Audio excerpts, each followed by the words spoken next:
Suspense खत्म हो गया है। ये साफ हो गया है कि तेलंगाना का नया सीएम कौन है। वहीं बोर्ड ने टीपीसीसी अध्यक्ष रेवंत रेड्डी के नाम को अंतिम रूप दे दिया है। वहीं एआईसीसी महासचिव केसी वेणुगोपाल ने रेवंत रेड्डी के नाम की घोषणा की। उन्होंने खुलासा किया कि रेवंत रेड्डी को सीएलपी नेता के रूप में चुना गया है। कल शपथ ग्रहण होगा। सोमवार से काम कर रहे एआईसीसी पर्यवेक्षक ने विधायकों की राय पे विचार किया है और उसे नेतृत्व के पास भेजा है। वहीं सभी पहलुओं पर विचार करने के बाद रेवंत के नाम की घोषणा की गई। मुख्य सचिव शांति कुमारी ने अधिकारियों को कल एलबी स्टेडियम में आयोजित होने वाले मुख्यमंत्री रेवंत रेड्डी के शपथ ग्रहण समारोह के लिए विस्तृत व्यवस्था करने का निर्देश दिया है। वहीं मुख्यमंत्री और मंत्रिपरिषद के शपथ ग्रहण समारोह को लेकर के सीएम ने अधिकारियों के साथ बैठक कर तैयारियां की समीक्षा की है। सीएम ने सभी अधिकारियों को समन्वय बनाकर काम करने और शपथ ग्रहण कार्यक्रम को सफल बनाने को कहा है। उन्होंने पुलिस विभाग को शपथ लेने और आने वाले लोगों के लिए पर्याप्त व्यवस्था, यातायात, पार्किंग एवं सुरक्षा व्यवस्था करने के निर्देश दिए हैं। वहीं कार्यक्रम स्थल पे अग्निशमन यंत्र एवं अग्निशमक यंत्र रखे जाने चाहिए। वहीं जीएचएमसी अधिकारियों को कार्यक्रम स्थल को साफ करने और पीने के पानी में फॉगिंग करने के लिए कहा गया है। सुझाव दिया गया है कि एलबी स्टेडियम की ओर से जाने वाली सड़कों की मरम्मत कराई जाए। वहीं स्वास्थ्य विभाग को सभी सुविधाओं से संयुक्त एम्बुलेंस की व्यवस्था करने का निर्देश दिया गया है। वहीं ऊर्जा विभाग के अधिकारियों को निर्बाध रूप से बिजली आपूर्ति करने का आदेश दिया गया। भट्टी विक्रमार्क वर्तमान में खम्मम जिले के मधीरा विधानसभा क्षेत्र के विधायक सदस्य के रूप में चौथी बार भारतीय राष्ट्रीय कांग्रेस पार्टी का प्रतिनिधित्व कर रहे हैं। वहीं 2009, 2014, 2018, 2023 और चुनाव में विधानसभा के सदस्य के रूप में चुने गए हैं। वह 2009 से 2011 तक आंध्र प्रदेश सरकार के मुख्य संचेतक थे।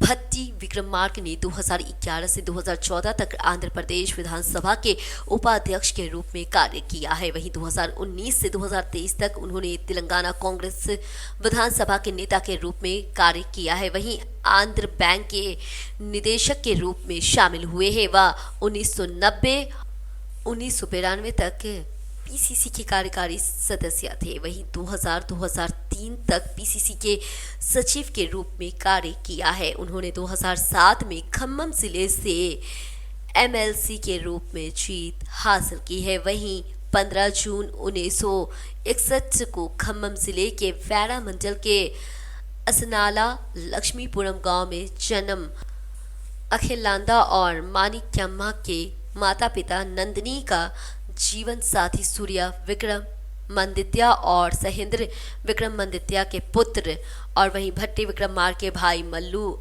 अनंत रामोलू पूर्व सांसद सदस्य और नागर कर्नूल लोकसभा क्षेत्र के पूर्व पीसीसी अध्यक्ष है, जबकि दूसरे बड़े भाई मल्लू रवि पूर्व सांसद और विधानसभा सदस्य है। वहीं विक्रमार्क ने अपनी स्नातक की पढ़ाई हैदराबाद कॉलेज से और स्नातकोत्तर की पढ़ाई हैदराबाद विश्वविद्यालय से की है। वहीं मल्लू भट्टी विक्रमार्क 2023 16 मार्च को पीपल्स मार्च आदिलाबाद जिले के दोनों निर्वाचन क्षेत्र के पीपड़ी गांव से शुरू हुआ था और राज्य के 17 जिलों और 36 विधानसभा क्षेत्र में 1365 किलोमीटर की दूरी पूरी की और इसे चिन्हित करने के लिए खम्मम ग्रामीण मंडल के पास तलम्मा पांडू तोड़न का उद्घाटन किया है। मार्च का समापन 2 जुलाई 2023 को राहुल गांधी ने मुख्य अतिथि के रूप में खम्मम में जन गर्जना सभा का आयोजन किया। तेलंगाना के सीएम रेवंत रेड्डी के आवास पे पुलिस ने पाबंदियां लगाना शुरू कर दी है। जी हां, घर पे भारी पुलिस बंदोबस्त किया गया है। पुलिस अधिकारी रेवंत के आवास पे सुरक्षा उपाय कर रहे हैं। पुलिस रेवंत के आवास से रास्ता साफ करा रही है। जीएचएमसी कर्मचारी रेवंत के आवास पे पेड़ की शाखाएं हटा रहे हैं। वहीं सीएलपी नेता और भावी सीएम रेवंत रेड्डी के आवास पे 200 मीटर की दूरी पर बैरिकेडिंग कर दी गई है और प्रतिबंध लगा दिया गया है। वहीं खुफिया पुलिस पहले ही रेवंत के आवास के आसपास के इलाकों का निरीक्षण कर चुकी है। वहीं अधिकारियों ने सीएम रेवंत रेड्डी के लिए एक स्थानीय सीएम काफिला तैयार किया है। वहीं जुबली हिल्स स्थित अपने आवास पहुंचे सीएम रेवंत रेड्डी जल्द दिल्ली नहीं जाएंगे। टीपीसीसी के वरिष्ठ उपाध्यक्ष मल्लू रवि ने टीजीएस कार्यालय में टीजीएस अध्यक्ष कुंजाराम से मुलाकात की है। उन्होंने चुनाव में पूर्ण समर्थन के लिए कुंजाराम को धन्यवाद दिया। टीपीसीसी के वरिष्ठ नेता मल्लू रवि ने कोंडाराम से अलोकतांत्रिक शासन के खिलाफ लड़ाई में अपना समर्थन जारी रखने को कहा है। मल्लू रवि ने सुझाव दिया है कि शपथ ग्रहण समारोह के बाद सहयोगियों की एक बैठक आयोजित की जानी चाहिए। वहीं पूर्व IAS अधिकारी अकुनूरी मुरली ने न्यू डेमोक्रेसी पार्टियों और BC संघों के प्रतिनिधियों से बात की। टीपीसीसी अध्यक्ष रेवंत रेड्डी ने ट्वीट कर उन्हें मुख्यमंत्री चुनने के लिए पार्टी नेतृत्व को धन्यवाद दिया। AICC अध्यक्ष मल्लिकार्जुन खड़गे ने CLP नेता रूप में चुने जाने के लिए उन्हें ईमानदारी से धन्यवाद दिया है। साथ ही सोनिया गांधी, राहुल गांधी, प्रियंका गांधी, AICC महासचिव KC वेणुगोपाल और कर्नाटक के उप मुख्यमंत्री DK शिव कुमार और तेलंगाना प्रभारी मानिक राव ठाकरे और पार्टी विधायक और वरिष्ठ नेताओं ने ट्वीट किया। CPI के राष्ट्रीय सचिव नारायण ने कहा है तेलंगाना राज्य में कांग्रेस पार्टी की सफलता सामग्रत के कारण है। वहीं नवनिर्वाचित कोत्तागुडेम विधायक ने पार्टी के राज्य सचिव कुन्नमनेनी शांबा शिव राव के साथ हैदराबाद में मीडिया सम्मेलन में बात की। CPI के राष्ट्रीय सचिव नारायण ने आरोप लगाया कि पैटर्न विभाग ने सैकड़ों करोड़ों की अनियमितता हुई है। ये जानते हुए कि कांग्रेस सत्ता में आएगी, उन्होंने प्रशासन कार्यालय में आग लगा दी है। वहीं CPI के तेलंगाना राज्य सचिव और विधायक ने कहा है कांग्रेस पार्टी के साथ गठबंधन हुआ है और KCR के 10 साल के शासनकाल में कई तरह की पाबंदियां थी। वहीं KCR ने कहा था कि वह तेलंगाना को स्वर्णिम तेलंगाना बनाएंगे, लेकिन कुछ नहीं करने के लिए उनकी आलोचना की गई है। उन्होंने ये भी कहा है जो वादे किए गए हैं वे पूरे नहीं किए गए। उप्पल निर्वाचन क्षेत्र के नेताओं ने कहा कि राजनीतिक रूप से तेलंगाना राज्य में पहली बार कुरुमा में बच्चे बिरला इलाया कुरुमा ने अल्लेरू निर्वाचन क्षेत्र में 50,000 के बहुमत के साथ जीत हासिल की है। उन्होंने कहा राजनीतिक तौर पे हम पीछे हैं, वह पहली बार कांग्रेस विधायक के तौर पे जीते हैं। तेलंगाना राज्य की जनसंख्या 50 लाख कुरुमा है। वहीं हमारा मुख्य पेशा भेड़ पालन है। वहीं बिरला इलाया को कैबिनेट मंत्री का पद देने के लिए कहा गया है। बीजेपी तेलंगाना विधानसभा चुनाव नतीजों की समीक्षा के लिए तैयार है। वहीं पार्टी में घटनाक्रम है। वहीं तेलंगाना प्रदेश अध्यक्ष किशन रेड्डी ने सीटों के आवंटन से लेकर के नतीजों की घोषणा तक उम्मीदवारों के आचरण पे व्यापक रिपोर्ट लेकर के दिल्ली गए हैं। वहीं चुनाव में पार्टी की हार का जिम्मेदार कौन? तेलंगाना विधानसभा चुनाव में भगवा पार्टी ने 8 विधानसभा सीटें जीती है। वहीं 14% वोट हासिल किए हैं। वहीं बीजेपी के पिछले 3 साल के संघर्ष और नतीजों के बीच एक रूपता की कमी को लेकर के पार्टी में अंदर खाने चर्चा चल रही है। वहीं बीजेपी प्रदेश अध्यक्ष किशन रेड्डी ने पार्टी की विफलताओं पे एक व्यापक रिपोर्ट बनाई है। दिल्ली गए किशन रेड्डी ने पार्टी के राष्ट्रीय अध्यक्ष JP को रिपोर्ट सौंपी है। वहीं नड्डा को गृह मंत्री अमित शाह के सामने पेश किया जाएगा। वहीं किशन रेड्डी की ओर से दी गई रिपोर्ट्स में क्या है, इस पर पार्टी नेताओं के बीच व्यापक चर्चा चल रही है। वहीं रिपोर्ट्स में कहा गया है तेलंगाना विधानसभा चुनाव में पार्टी की रणनीतियां किस हद तक मैदानी स्तर पे काम आई है। वहीं पार्टी में SC आरक्षण के वर्गीकरण और BC CM का नारा कितने उपयोगी है, इस मुद्दे पे बहस चल रही है। वहीं बीजेपी ने 36 BC को टिकट दिया है, लेकिन जीत सिर्फ 3 को मिली है। वहीं 12 महिलाओं को टिकट दिए गए, लेकिन एक भी सफल नहीं हो पाई है। भले ही समितियों ने SC और ST आरक्षित सीटों पे मिशन 31 कहा हो, लेकिन एक भी सीट नहीं जीती गई है। वहीं उत्तरी तेलंगाना की निजामाबाद और आदिलाबाद जिलों ने 6 सीट दी है। वहीं बीजेपी का सामना बरकरार रखा। वहीं ग्रेटर हैदराबाद में बीजेपी के पास 48 नगर सेवक और शिक्षक और MLC है, लेकिन पार्टी उनका उपयोग करने में विफल रही। इसके साथ ही GHMC में केवल एक गोशा महल को जीत मिली है। वहीं ग्रेटर हैदराबाद में कांग्रेस को काफी वोट मिले और बीजेपी को अपनी सीटें गंवानी पड़ी है। वहीं कांग्रेस की भविष्यवाणी करने में विफल रही बीजेपी को भी अपेक्षित नतीजे नहीं मिले हैं। वहीं करीमनगर, हुजूराबाद, कोरुटला और बोध विधानसभा सीटों पे बीजेपी को बड़ी उम्मीद थी, लेकिन पार्टी के नेता इस बात को पचा नहीं पा रहे हैं। वहीं पार्टी के प्रदेश नेता और सांसद उन पदों पे चुनाव लड़ रहे हैं और हार रहे हैं, इस बात पर बहस चल रही है। वहीं CM उम्मीदवार के रूप में फोकस होने के बावजूद वे क्यों नहीं जीते। वहीं सांसदों को अति आत्मविश्वास ग्रेटर लोआ में पार्षदों का सहयोग है। वहीं नेताओं के बीच सत्ता संघर्ष बताया जाता है। वहीं राष्ट्रीय नेतृत्व का मानना है कि इसी वजह से बीजेपी की विफलता हुई है। इन विफलताओं के लिए किसे जिम्मेदार ठहराया जाएगा। वहीं संसदीय चुनाव की तैयारी को लेकर के भविष्य की रणनीति को लेकर के पार्टी में दिलचस्प बहस चल रही है। TSRTC यात्रियों को बेहतर और गुणवत्तापूर्ण सेवाएं प्रदान करने के लिए नवीनतम तकनीक का उपयोग कर रहा है। इस हद तक कि एंटरप्राइजेज रिसोर्सेज प्लानिंग और परियोजना के कार्यान्वयन के साथ इसने प्रौद्योगिकी के आधुनिकीकरण की दिशा में एक कदम आगे बढ़ाया है। प्रबंधक निदेशक ने कहा है 9,000 से अधिक बसें और 5,000 से कर्मचारी लगभग 10,000 गांवों को जोड़कर और प्रतिदिन 35 लाख किलोमीटर चलाकर लगभग 45 लाख यात्रियों को परिवहन सेवाएं प्रदान करते हैं। वहीं व्यापक नेटवर्क वाली कंपनी सभी सेवाएं एक छतरी के नीचे लाई गई है। वहीं डिजिटलीकरण की आवश्यकताओं को पहचानते हुए उन्होंने ERP परियोजना के हिस्से के रूप में केंद्रीकृत, एकीकृत और समाधान का विकल्प चुना है। अपनी सेवाएं उपलब्ध कराइए। इसके लिए कंपनी ने नालसॉफ्ट प्राइवेट लिमिटेड के साथ एक समझौता किया है। वहीं TSRTC के उपाध्यक्ष और प्रबंधक निदेशक VC सज्जनार और IPS ने मंगलवार को हैदराबाद बस भवन में औपचारिक रूप से ERP सेवाओं का शुभारंभ किया है। वहीं सज्जनार ने कहा है कि ERP परियोजना कंपनी की सेवाओं को एक छतरी के नीचे लाने के इरादे से लागू की जा रही है। वहीं कंपनी का ERP प्रोजेक्ट 10 महीने के रिकॉर्ड समय में लागू किया गया। रघुला श्रीधर रेड्डी ने तेलंगाना राज्य शैक्षिक कल्याण अवसंरचना विकास निगम के अध्यक्ष पद से इस्तीफा दे दिया है। उन्होंने नवनिर्वाचित कांग्रेस पार्टी को बधाई दी।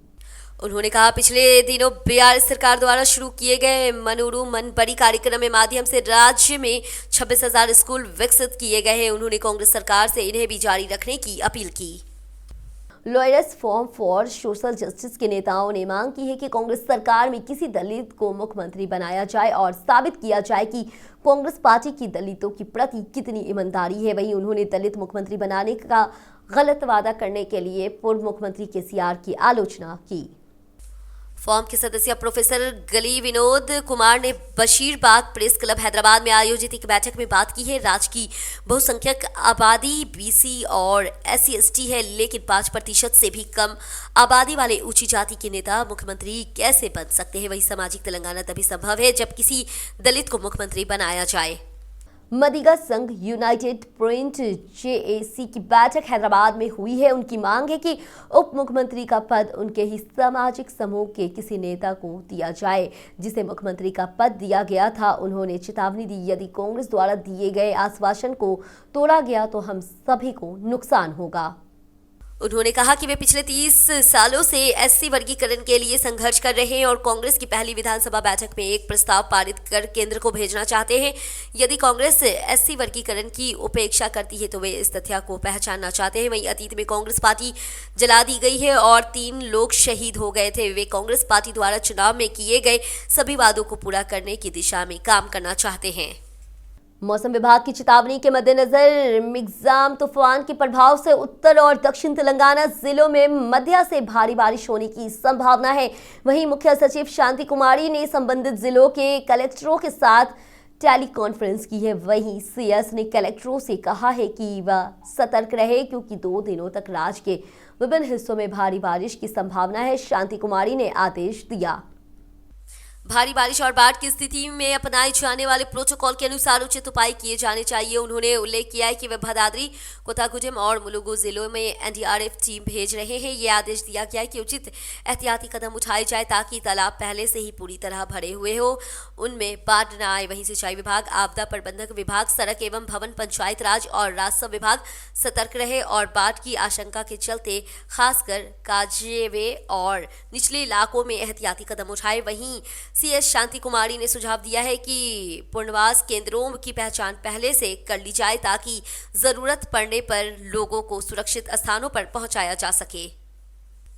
कोई फर्क नहीं पड़ता है कौन जीता है। वहीं नरसनपेट के पूर्व विधायक पेटी सुदर्शन रेड्डी को उम्मीद है कि निर्वाचन क्षेत्र के विकास बिना रुके जारी रहेगा। सुदर्शन रेड्डी ने वारंगल जिले के नरसनपेट BRS कार्यालय में एक बैठक की है। उन्होंने बताया कि विकास लोगों की अपेक्षाओं से कहीं अधिक है। उन्होंने चिंता व्यक्त की है उनके काम पे ध्यान नहीं दिया गया है, सिवाय इसके कि वह राज्य के स्तर पर बदलाव लाना चाहते हैं। भीषण चक्रवाती तूफान मिगजैम का असर राज्य पे पड़ रहा है। वहीं हैदराबाद के मौसम विज्ञान केंद्र ने चेतावनी दी है कि राज्य के कुछ जिलों में बहुत भारी बारिश होगी। वहीं मुलुगुलु, भदाद्री, कोतागुडेम और खम्मम जिलों में गरज और बिजली के साथ भारी बारिश और बहुत भारी बारिश होने की संभावना है। सूर्यापेट, महबूबाबाद, वारंगल और हनमकुंडा जिलों में कुछ स्थानों पर भारी से बहुत भारी बारिश होगी। वहीं मौसम विज्ञान के केंद्र के अनुसार जयशंकर भूपल्ली, करीमनगर, पेदापल्ली, जनगाम और नलगुंडा जिलों में चिटपुट बारिश होने की संभावना है। उसके साथ 40 से 50 किलोमीटर प्रति घंटे की रफ्तार से तेज हवाएं चलने की भी संभावना है। वहीं पेदापल्ली, जयशंकर भूपल्ली और मुलुगु और भदादरी, कोतागुडेम जिलों में भारी बारिश और 30 से 40 किलोमीटर प्रति घंटे की रफ्तार से तेज हवाएं चलने की भी संभावना है। दक्षिण मध्य रेलवे ने घोषणा किया है कि मेघम तूफान के प्रभाव के कारण कई ट्रेन रद्द कर दी गई है। मौसम विभाग की वजह से इस महीने की 8 तारीख तक 305 ट्रेन रद्द कर दी गई है, जबकि 11 ट्रेन का मार्ग परिवर्तित किया गया है। वहीं अन्य 11 ट्रेनों को आंशिक रूप से रद्द कर दिया गया है। वहीं दक्षिण मध्य रेलवे में घोषणा की गई है कि अगर मौसम अनुकूल रहा तो वे ट्रेन फिर से चलाएंगे। मेघम तूफान तबाही मचा रहा है। आंध्र प्रदेश, तेलंगाना और चेन्नई में भारी से बहुत भारी बारिश हो रही है। भारी बारिश की तीव्रता के आधार पर भारतीय मौसम विभाग की ओर से येलो, ऑरेंज और रेड अलर्ट जारी किया गया है। वहीं तूफान की गंभीरता को देखते हुए दक्षिण मध्यम रेलवे ने एक साथ 300 ट्रेन रद्द कर दी है। वहीं दक्षिण मध्यम रेलवे के CPRO के राकेश ने मेघम तूफान के कारण ट्रेनों को रद्द करने के बारे में NTV से विशेष बातचीत की है। हमने तूफान के कारण 300 ट्रेनें को रद्द कर दिया है। वहीं 10 और ट्रेनों को गुडुरु, चेन्नई के अलावा अन्य मार्गों पर डाइवर्ट किया जा रहा है। उन्होंने खुलासा किया है कि रेलवे ट्रैक पे कहीं भी पानी जमा नहीं हो। हमने विशेष रूप से बाढ़ संभावित क्षेत्रों की पहचान की है, उनके लिए विशेष टीम काम कर रही है। नकली कैंसर रोधी दवा निर्माता को ड्रग कंट्रोल एडमिनिस्ट्रेशन तेलंगाना के अधिकारियों ने पकड़ा है। वहीं मंचाबोलारम में अधिकारियों ने 4 करोड़ 35 लाख रुपए जब्त किए। विनिर्माण के संबंध में औषधि नियंत्रण प्रशासन अधिकारियों ने तेलंगाना एस्ट्रिका हेल्थ केयर से नकली दवाएं जब्त की है। वहीं DCA अधिकारी 2 टीमों में बच गए हैं और कुरियर कार्यालयों पर छापा मारा है। वहीं DCA अधिकारियों ने उस कुरियर बॉय की पहचान की है जो किसारा में एस्ट्रिका हेल्थ केयर के परिसर में दवाओं का स्टॉक पहुंचा रहा था। वहीं इन्हें मंचाबोलारम में 3 शटरों में संग्रहित किया है, जो अधिकारी बिना लाइसेंस वाले परिसरों की निगरानी करते हैं। वही अधिकारियों ने कुल 36 प्रकार की कैंसर रोधी दवाएं और अन्य दवाएं जब्त की है। हैदराबाद साइबर क्राइम पुलिस ने 9 साइबर अपराधियों के एक गिरोह को गिरफ्तार किया है जो निवेशन के नाम पर धोखाधड़ी कर रहे हैं। वहीं पुलिस ने बताया कि आरोपियों के पास 17 सेलफोन, 2 लैपटॉप और बैंक खाते जब्त किए गए हैं। पुलिस को शक है कि मुंबई, दुबई, लखनऊ, हैदराबाद के इन आरोपियों के चीनी नागरिकों से संबंध है। वहीं पुलिस ने कहा है ये गिरोह देश भर से अब तक 712 करोड़ रुपए वसूल चुका है।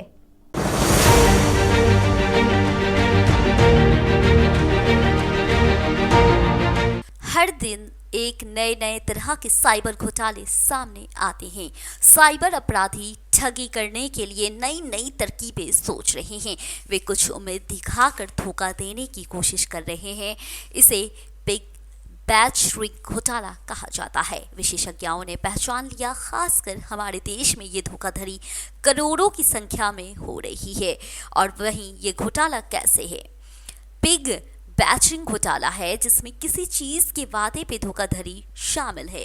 इस घोटाले का हिस्सा ये जानना है कि समाज का बड़ा हिस्सा किस तरह की कठिनाइयों का सामना कर रहा है और उनके अनुसार विभिन्न उम्मीदवारों को दिखाता है।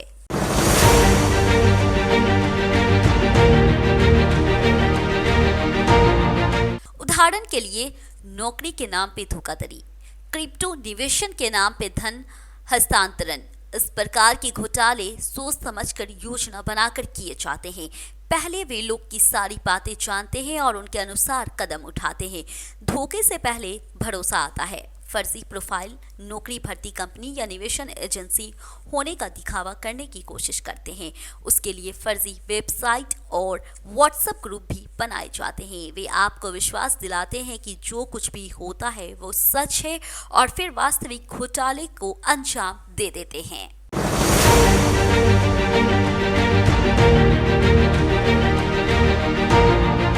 तरह तरह के फर्जीवाड़े सामने आ रहे हैं। कुछ निर्दोष लोग जो आसानी से पैसे कमाने के आदी हैं, उन्हें धोखाधड़ी के लिए निशाना बनाया जा रहा है। बहुत से लोग ठगों की बातों पर विश्वास करके लालची होने के कारण आर्थिक रूप से नुकसान उठा रहे हैं। वहीं दंपति ने शेयर बाजार में निवेशन और मुनाफे के नाम पर सॉफ्टवेयर कर्मचारियों से ठगी की, उससे 25 लाख रुपए का भुगतान किया। इसके बाद उन्होंने थाने का दरवाजा खटखटाया। आरोपियों को गिरफ्तार कर कोर्ट ले जाया गया। कोर्ट ने आरोपी को 1.5 साल कैद और जुर्माना की सजा सुनाई।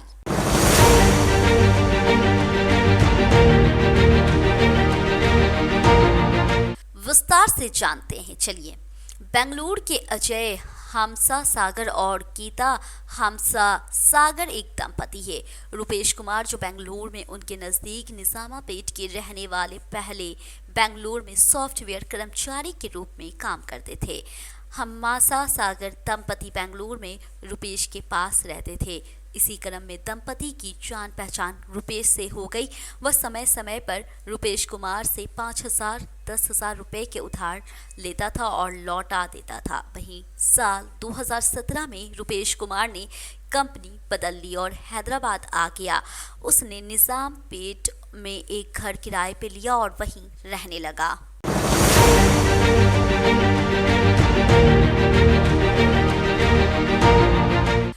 वहीं अजय हमसा सागर और गीता हमसा सागर दंपति भी हैदराबाद शहर में आए। वे यहाँ तारक नाका में किराए पे रहते हैं। वहीं रुपेश कुमार के साथ मिलकर उन्हें शेयर बाजार में मुनाफा मिल सकता है। वहीं विश्व कर रहे रुपेश कुमार ने उनके बैंक खातों में 25 लाख रुपए ट्रांसफर कर दिए। पैसे भेजने के बाद 2 महीने तक प्रति माह 2 लाख रुपए का मुनाफा रुपेश के खाते में ट्रांसफर किया गया। उन्होंने पैसे भेजना बंद कर दिया। फोन किया लेकिन कोई जवाब नहीं मिला। पूछताछ करने और रुपेश को पता चला उसने शेयर बाजार में निवेश नहीं किया और उसके साथ धोखाधड़ी की गई है।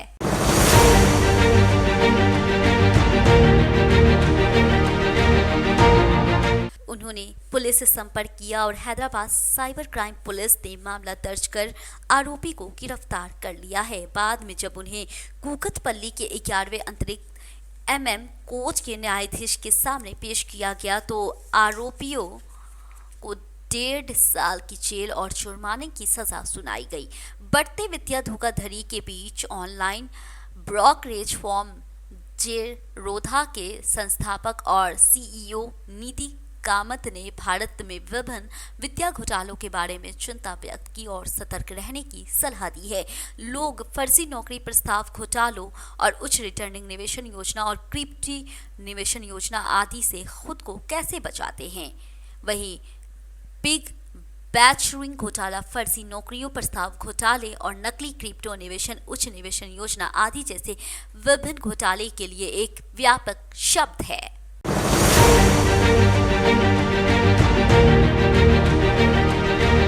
वहीं घोटालेबाज उच्च रिटर्न निवेशन योजना, क्रिप्टो मुद्रा निवेशन आदि जैसे धोखाधड़ी जैसे कई लोग प्रभावित हुए हैं। इसमें अपराधी दोस्त और प्रेमी की तरह काम करते हैं। पीड़ित को विश्वास में लेने के बाद फर्जी निवेशन और फर्जी नौकरी के नाम पर उन्हें धोखा देते हैं और उन्हें पैसा लेकर भाग जाते हैं। वहीं नितिन कामत ने कहा है कि अपराधी पहले उन पर पूरा भरोसा करते हैं और फिर धोखा दे देते हैं।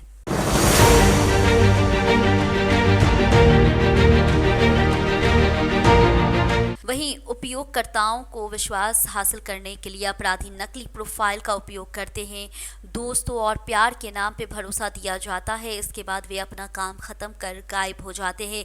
ये घोटाला पूरी दुनिया में मौजूद है। इनका विस्तार अप्रीमियम है और इस घोटाले की सबसे बुरी तरह बात यह है कि घोटालेबाज को किसी और के द्वारा भी धोखा दिया जाता है। कई लोग घोटालेबाज कंपनियों से फर्जी नौकरी की पेशकश पाकर विदेश चले जाते हैं। वहीं नितिन कामत ने कहा उन्हें वहां बंधक बनाकर रहना होगा और फर्जी प्रोफाइल के जरिए दूसरे पे भरोसा करके उन्हें धोखा देना होगा।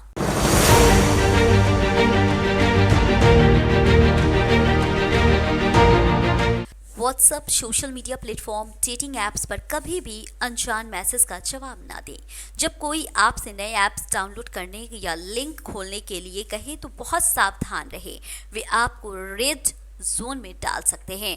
इन घोटालों में अपराधी आपके डर, महत्वाकांक्षा, लालच जैसी समस्याओं को भूनने की कोशिश करते हैं। कभी भी जल्दबाजी में प्रतिक्रिया ना करें। आप इन घोटालों से प्रभावित होते हैं क्योंकि आप संदेशों का जवाब जल्दबाजी में देते हैं। किसी भी संदेह की स्थिति में अपने नज़दीकी पुलिस स्टेशन में शिकायत करें या वकीलों से सलाह लें। यदि कोई नौकरी या काम निवेशन पे अधिक लाभ का वादा करता है तो इससे एक घोटाला संदेश के रूप में पहचाना जाना चाहिए। कभी भी व्यक्तिगत जानकारी जैसे अपना आधार कार्ड, पासपोर्ट या वित्तीय जानकारी जैसे बैंक की विवरण, निवेशन विवरण साझा ना करें। इन सावधानियों का पालन करके हम ऑनलाइन साइबर अपराधियों की धोखाधड़ी से बच सकते हैं।